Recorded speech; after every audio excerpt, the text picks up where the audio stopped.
గెలుపు ఆనందం వేరే లెవెల్. దానికి సరిసాటి ఏది రాదు. ఎందుకంటే విజయం మజా అలాంటిది మరి.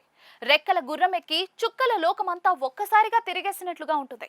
ఇక హోరాహోరీ పోరులో సక్సెస్ చిక్కితే మరి అది విజయానికి వేయింతలుగా ఉంటుంది. అందుకే బీహార్ బీజేపీ ఇప్పుడు హుషార్ చేస్తుంది. మరోమారు బీహార్లో అధికారంలోకి వచ్చేది మేమే అంటూ ఖుషీ చేస్తూ ఉంది. ఈ నెల 14న బీహార్లో ఎన్నికల ఫలితాలు వెలువడతాయి. ఎగ్జిట్ పోల్స్ అయితే అన్ని ఎన్డీఏ ప్రభుత్వమే మరోసారి అధికారంలోకి వస్తుందని చెప్పేశాయి. ఇంకేముంది, బీజేపీ సంబరానికి ఎక్కడా కూడా అవధులు లేకుండా పోతూ ఉన్నాయి. అందుకే ఏకంగా 501 కిలోల భారీ లడ్డూకి ఆర్డర్ ఇచ్చేసింది. అంతేకాదు, పాట్నాలో శుక్రవారం ఆకాశమే హద్దుగా విజయోత్సవాలు చేసుకునేందుకు కూడా రంగం సిద్ధం చేసింది.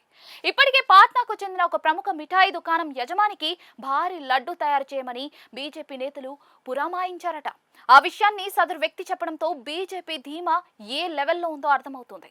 అంతేకాదు, బీహార్కి చెందిన బీజేపీ నాయకులు మీడియా ముందుకు వచ్చి గెలిచేది మేమే అంటున్నారు. బీహార్లో ఎన్నికల ఫలితాలు బీజేపీ నాయకత్వంలోని ఎన్డీఏ ప్రభుత్వానికి ఫేవర్ గా ఉంటాయని ఆ పార్టీ నేతలు చెప్తూ ఉన్నారు. దసరా, దీపావళి, హోలీ అన్ని పండుగలు ఒకే రోజు చేసుకుంటామని చెప్తూ ఉన్నారు. ఒక 100 కేజీల లడ్డు ఎందుకు ఆర్డర్ ఇచ్చారు అంటే ప్రజలతో ఈ సంబరాలు చేసుకుంటామని, వారికి లడ్డూలు పంచుతామని చెప్తూ ఉన్నారు.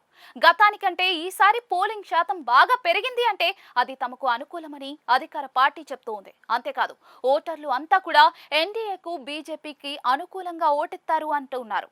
ఇంతటి విజయం తమకు దక్కబోతోంది అని, అందుకే ఈ నెల 14వ తేదీ తమకు ఎంతో ముఖ్యమని, మరపు రానిదని అంటూ ఉన్నారు. తాము గెలిచి చూపిస్తామని కూడా సవాల్ చేస్తూ ఉన్నారు. అయితే ఆర్జేడీ నాయకుడు తేజస్వి యాదవ్ అయితే బీజేపీ సంబరాలు అన్ని కూడా ఎగ్జిట్ పోల్స్ వరకే అని అంటూ ఉన్నారు. అసలు రిజల్ట్ తమకు అనుకూలంగా ఉంటుందని, ఈ నెల 18న బీహార్ సీఎంగా తాను ప్రమాణం చేయబోతున్నాను అని కూడా ఆయన ధీమాగా చెప్తూ ఉన్నారు. సర్వే సంస్థలు బీజేపీ వారు చెబితే వేసిన అంకెలు అని, అసలు అంకెలు ఏంటో బీహార్ ప్రజలు చెబుతారు అని ఆయన గట్టి నమ్మకం ప్రదర్శిస్తూ ఉన్నారు.